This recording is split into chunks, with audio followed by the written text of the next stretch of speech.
Hey, glad to see you back. Thanks for coming back for part 2 of this video. We're making some 5S compliant clamp racks that should hold 2 or even 3 times as many clamps in this same space. We've got another good day's work ahead of us to finish this up, so let's get started.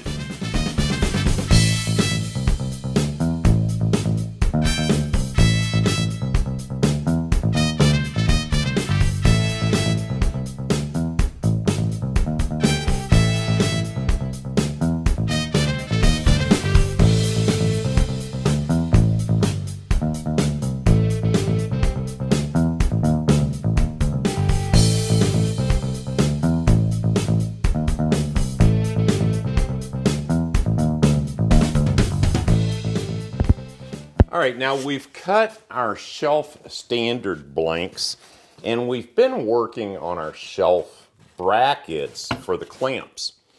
What we know for sure is that these 2 holes here are going to go over the dowels mounted in the shelf standard. So these 2 holes essentially give us the location of the holes in the shelf standard relative to the edges.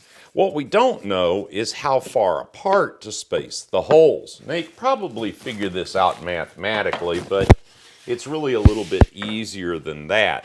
What I did was I took a couple of pipe clamps and I sort of precariously stacked them up here with some 1/2-inch scraps of plywood separating them.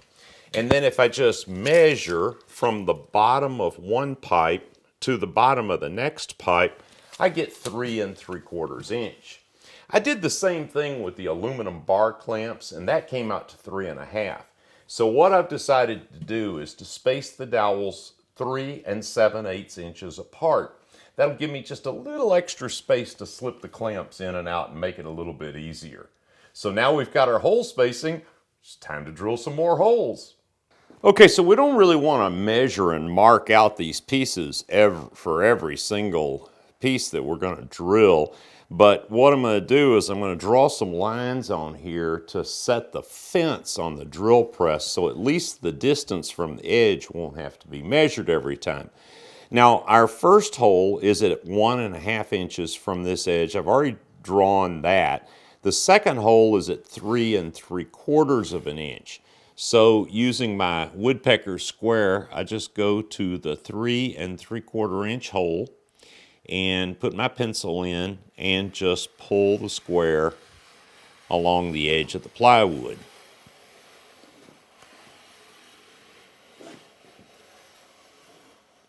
And that'll make my mark.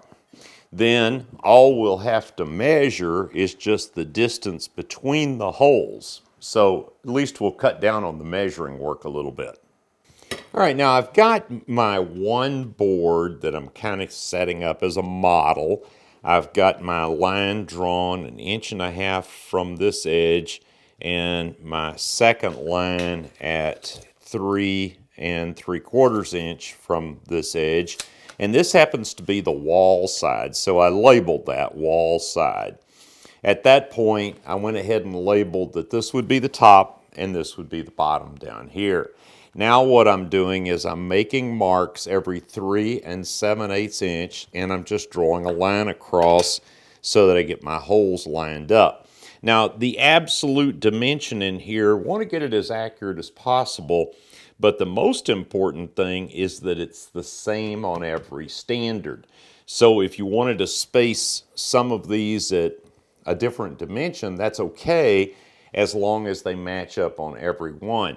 Okay, so now with all the boards clamped together, my board with the marks on it on the front, the edges are lined up perfectly.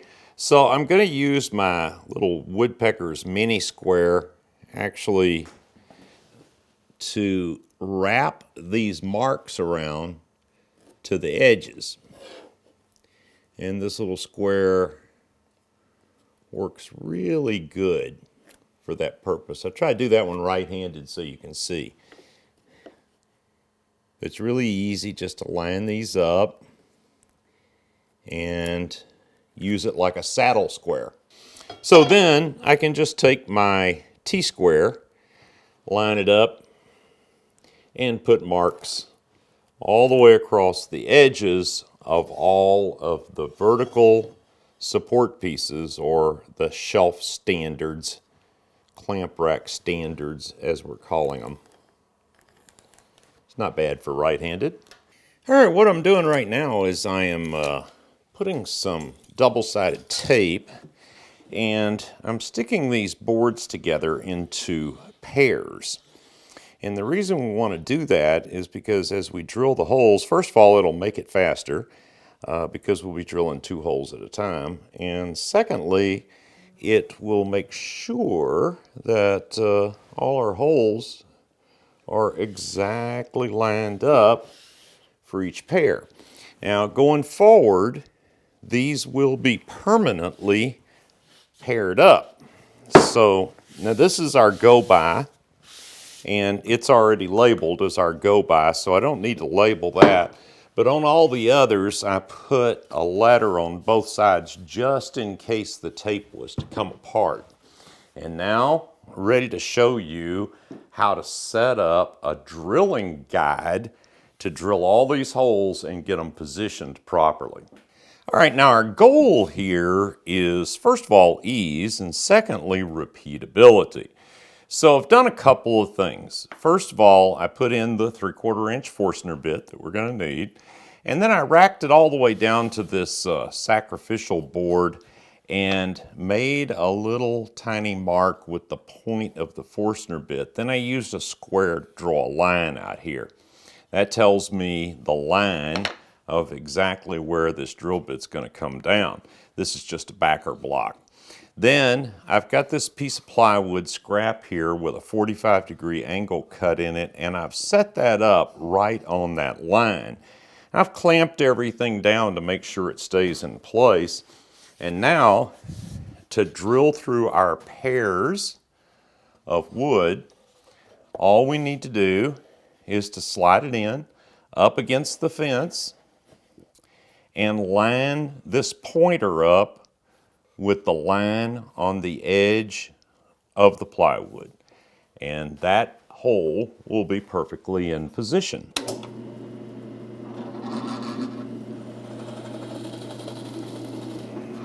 Now, because I'm drilling into a sacrificial block and I don't want to go any deeper than necessary, every little bit dulls these Forstner bits. So I've set the stop on the drill press to go just a 1/16 of an inch or so into the backer block, just so I don't go any further than absolutely necessary. And there's our first hole. So now I can move the backer block to get a little fresh piece of wood, line up the line here on the edge of the board with the point on this 45-degree angle, and drill the next hole.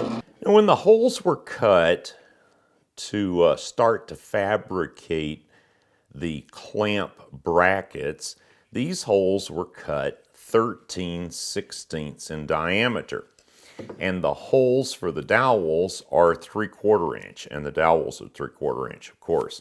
So that gives us the ability to insert and remove these easily because there's a little bit of a slop. However, we don't want that slop to result in the bracket slanting down from the weight of the clamps. So what we're going to do is when we drill the second series of holes, we're going to offset those 1/8 of an inch up from the dowel behind it. And then when weight is applied to this bracket, it will pull this perpendicular and level with this shelf standard. So let's go take a look at how that's set up on the drill press.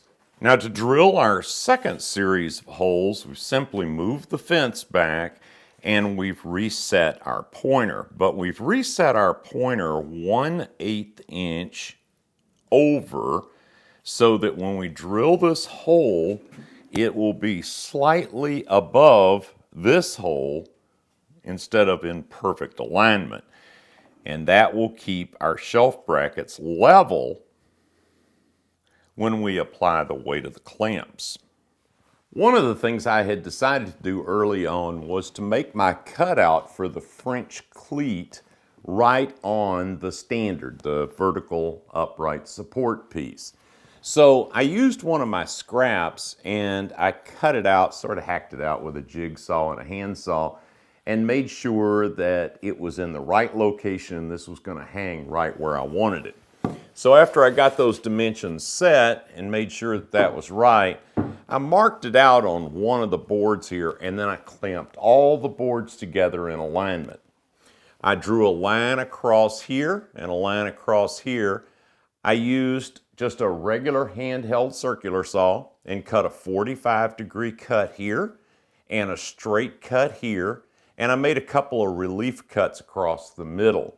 Now I'm just going to take each pair of the standards to the bandsaw, cut along this line, and I'll have all of my cutouts for the French cleat system. Then we're ready to start installing the dowels. Assembling the upright, the vertical standards for the clamp bracket system, we're going to use 3/4 inch diameter dowels glued into the holes along the back side of the upright assembly. These need to be cut to 2 3/8 inch long, but you want to check the measurements because plywood thicknesses vary from location to location. To cut these, I'm using the bandsaw. You could use a miter saw, but be sure and build a cradle or some way to hold the dowel in place and set up a zero clearance fence for safety. Here on the bandsaw, what I've done is I'm using the miter gauge to hold the dowel square. I've set up a block of wood here. If I shove this dowel to the block of wood, that establishes the length. And then as I push the dowel forward, just as it clears this piece of wood, it makes contact with the blade. And I'm using a wood slicer blade, so I'm not getting any splinter out on the back side of this, so it makes the cut nice and smooth. And you just got to cut a whole bunch of these.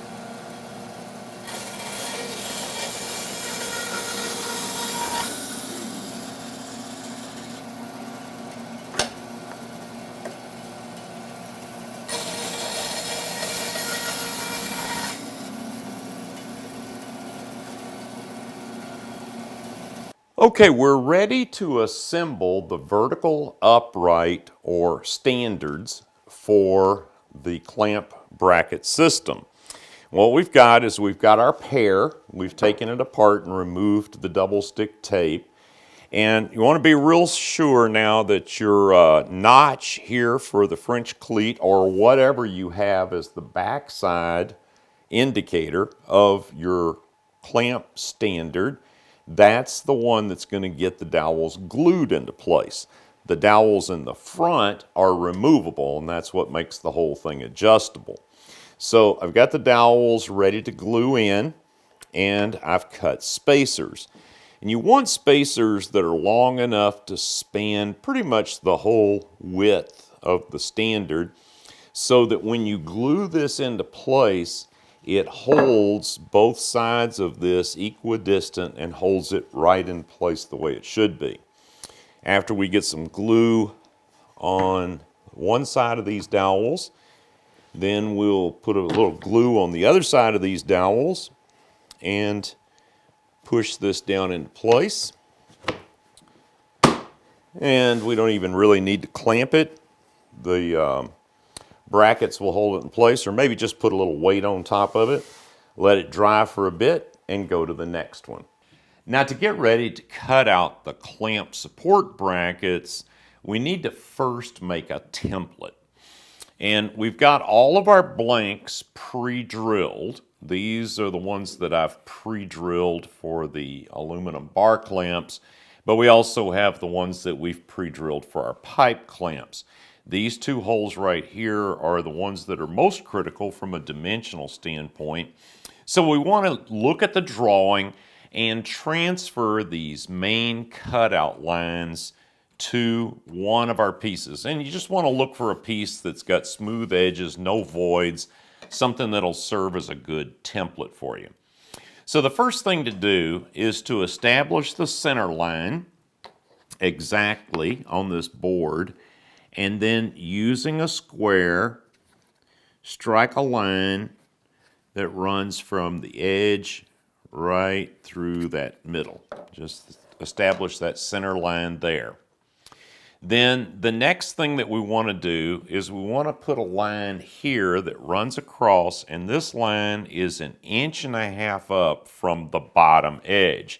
Now I've already marked the location and double checked that, so I'm just going to draw that in, and what we're going to do is we're going to draw it all the way over to this hole.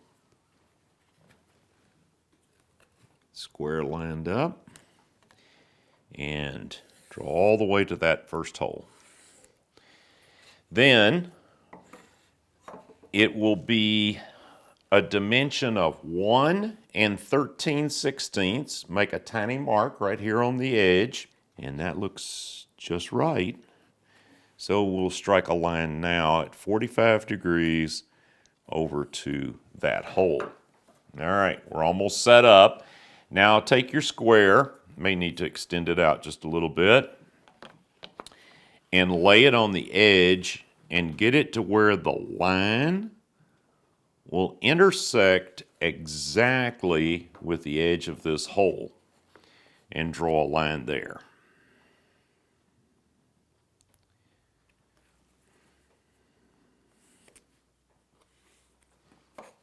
Okay? And this is all area that will be cut away. Now we need to strike a similar line to the edge of this hole,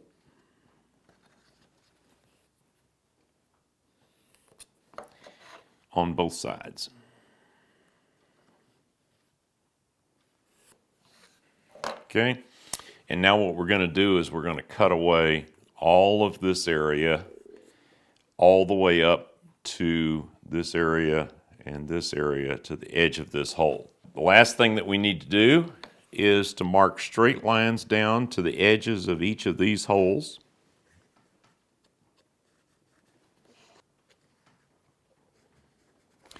And that will form our U-shaped notches.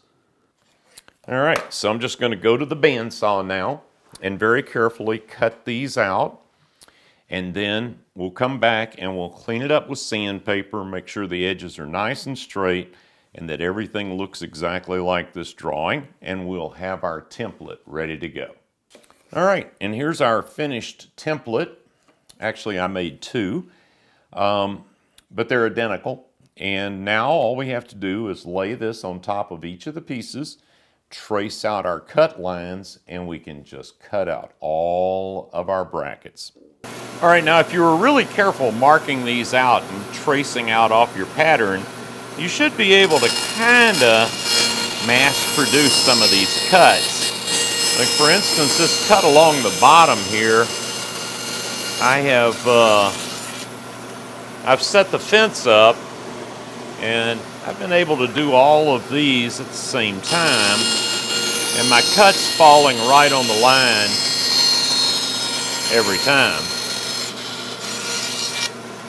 All right, now the next repetitive cut that we can set up using the fence is this line that was struck dead center on this bracket going into this hole. So we'll just line that up. And we'll make all those cuts. All right, now you want to freehand as little as possible, and you also want this to go fast. So I've set up the miter gauge in the track, and I've set a stop block here to cut this first section out, right on that line, and make our complete notch. All right, so now it's time for a little bit of almost freehand cutting. We're going to use the miter gauge just to make sure that the piece stays straight, and then we're just going to attack those lines. And Don't get them absolutely perfect. It's not the end of the world, as long as they're not too narrow. If they're too narrow, your clamps might not go in. We can actually freehand the rest of this.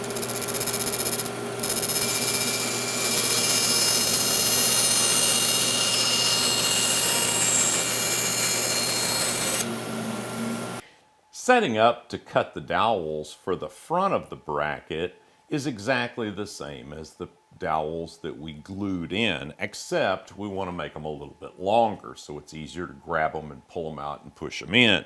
I set mine at 3.5 inches. Installing a clamp bracket is easy as can be. Just stick it in and let this half circle go under the dowel in the back. Hold it up a little bit, insert this dowel, and let it drop on to the removable dowel. And that baby is there. So here we go. There are now 36 clamps in the space where I stored 18 before. And the best news is I've got room for a few more. I think I'm going to go order a couple more of these aluminum bar clamps right now. As a recap, to build this project, we used a pile of 3/4 inch plywood scraps. It's a good thing. We also used some 3/4 inch hardwood dowel stock. In my case, that's all I needed to purchase. We also learned several techniques for drilling repeatable holes without a lot of measuring and marking. How to cut dowel stock safely on the bandsaw, and ways to speed up cutting out all of the clamp bracket parts. We used Forstner bits to drill the holes, 3/4, 13/16, 7/8, and 1 3/16 inch bit. We used the table saw, the drill press, a lot, and the bandsaw. You could use a jigsaw. You can get all the supplies and tools you need from Highland Woodworking. You can also order these great aluminum clamps from Highland. And you can download the detailed drawing of the clamp bracket by going to highlandwoodworking.com and clicking in the top right corner where it says Library.